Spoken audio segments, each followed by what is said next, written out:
If you're a foreign national and you've got at least $500,000, you can buy citizenship in the good old US of A. It's all made possible by a program called EB-5. This program, administered by the Immigration Service, was just extended through April 28, 2017. And although it's likely things about it are going to get changed before then, it's a safe bet it will be staying around even after April. Now, there are many who want to see it ended, but Congress on both sides of the aisle really likes the program, at least according to a report from the Bipartisan Policy Center.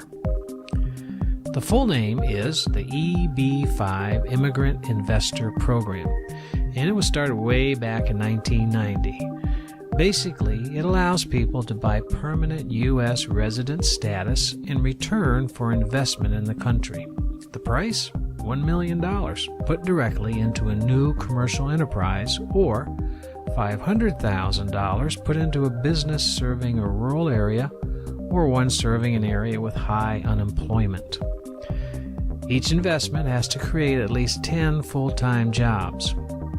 Now, in 1992, Congress added the Regional Center Program, which now allows indirect jobs to count toward the 10 required regular jobs.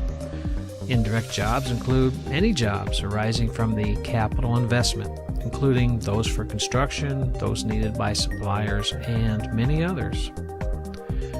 Now, project duration is important for making indirect jobs count. For example, for construction jobs, the construction project must last at least 2 years, and the indirect jobs claimed must be full-time equivalent for the full 2 years.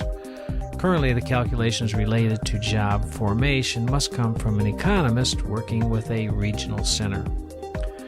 The regional centers, where indirect jobs count toward the employment quota, can be public or private, and they have to comply with requirements regarding purpose and the geographies covered. About 3/4 of regional centers' investments in the last quarter of 2015 went to various types of real estate projects, including mixed use, hotels and resorts, commercial projects, and residential developments. The remaining 25% of investments went to projects that have construction aspects, including infrastructure projects, transportation, restaurants, medical, and education facilities. Now, while many in Congress on both sides of the aisle like the EB-5 program, it has its share of opponents. People don't like the idea that foreigners can just buy American citizenship for themselves and their families. And over the years, the EB-5 program has had its share of controversy, scandal, crime, and allegations.